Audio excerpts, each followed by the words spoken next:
Ашқазанның вертолет заводы. Дүния рекордын қою үшін Мәскәү өлкәсе спортчысы бирегә килгән. Көчле җил һәм құйып яуган яңгыр бу эшне катлауландырса да, Сергей Агаджанян ниятеннән кире кайтмады. Аңа көч биреп торырга хатыны, дусты һәм вертолет заводы хезмәткәрләре килгән. 15 тоннадан артык авырлыктагы 3 очкычны тарттырырга теләүчене таң калып күзәтәләр.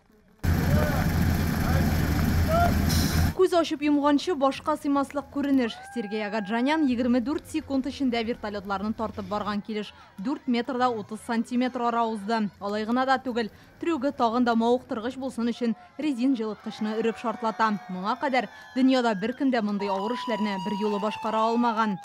Поскольку довольно-таки скользкой и сложно тянуть. Аяк асты юеш, тойгак, шуңа да җиңел булмады. Аркан хәтта җилкәмне канатты. Было все очень сложно, все непросто, все по-настоящему. Сергейга 44 яшь, спортның мондый түре белән 10 ел тирәсе шөгыльләнә. Аны рус халкы дип атыйлар. Бу күпләргә таныш фильм герое. Агаджанян да аның кебек көчле, гайрәтле һәм курку белмәс. Людмила Санькова Сергейның хатыны. Ире турында сөйләгәндә күз яшьләрен тыя алмый. Это гордость, это тревога.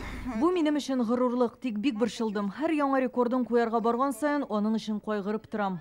Моңарчы Сергей йөк машинасы, поезд вагоны, самолет тартырып рекорд куйган була инде. Идет какая череда патриотизма. Аңарда ватанпәрвәрлек хисе көчле. Бу юлы берничә вертолет белән рекорд куярга булды. Аны җиңү көненә багышлый. Батырлык һәм көч-куәт күрсәтүдә аңа тиңнәр юк. Бу рекордта соңгысы булмаячак ди Сергей. Тагын берсен 12 июньдә Россия көнендә куярга исәпли. Инзилә Хөсәйнова, Илшат Мөхәммәтов, Яңа Гасыр каналы.